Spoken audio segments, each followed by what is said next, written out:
અને 30 વર્ષે દાઢ આવે છે, પરંતુ બિચારાનું બધું ડાપણ 2 દિવસમાં નીકળી ગયું છે. અને શું હવે ડાપણ દાઢ આવતી હશે? આવો સવાલ કાલે અમારી હોસ્પિટલના ઓપીડીમાં આવેલા 2 દર્દીઓએ કર્યો. પછી મેં એને ડિટેલ્સમાં એક્સપ્લેન કર્યું. નોર્મલી 17 વર્ષથી 18 વર્ષ પછી ડાપણ દાઢ આવી શકે છે. ડાપણ દાઢ બધાને આવે એવું જરૂરી નથી હોતું. ડાપણ દાઢ આવવાથી જડબાના પાછળના ભાગમાં દુખાવો થાય છે અને આ દુખાવો ક્યારેક કાનથી માથા સુધી રેડિયેટ થઈ શકે છે. ડાપણ દાઢ આવવાથી અંદરના ભાગમાં પેઢામાં સોજો આવવો, પેઢામાંથી લોહી નીકળવું, પેઢામાંથી ખરાબ વાસ આવી એવા પ્રશ્ન થતા હોય છે અને ક્યારેક તો દર્દીને તાવ પણ આવી જતો હોય છે. મોઢું ઓછું ખુલવું, ગાલના બહારના ભાગમાં સોજો આવવો, આવી કમ્પ્લેન્ટ પણ રહેતી હોય છે. તો આ સમયે આપણે ડેન્ટિસ્ટ પાસે જઈ અને એક્સરે કરાવવો જરૂરી બને છે.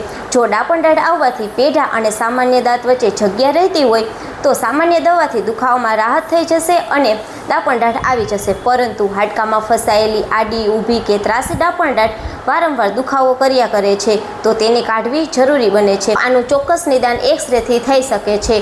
તો તમને, તમારા ફેમિલીમાં, ફ્રેન્ડ સર્કલમાં કોઈને આવી સમસ્યા હોય તો અમારી સંજીવની ડેન્ટલ હોસ્પિટલની મુલાકાત જરૂરથી લેજો. Thank you.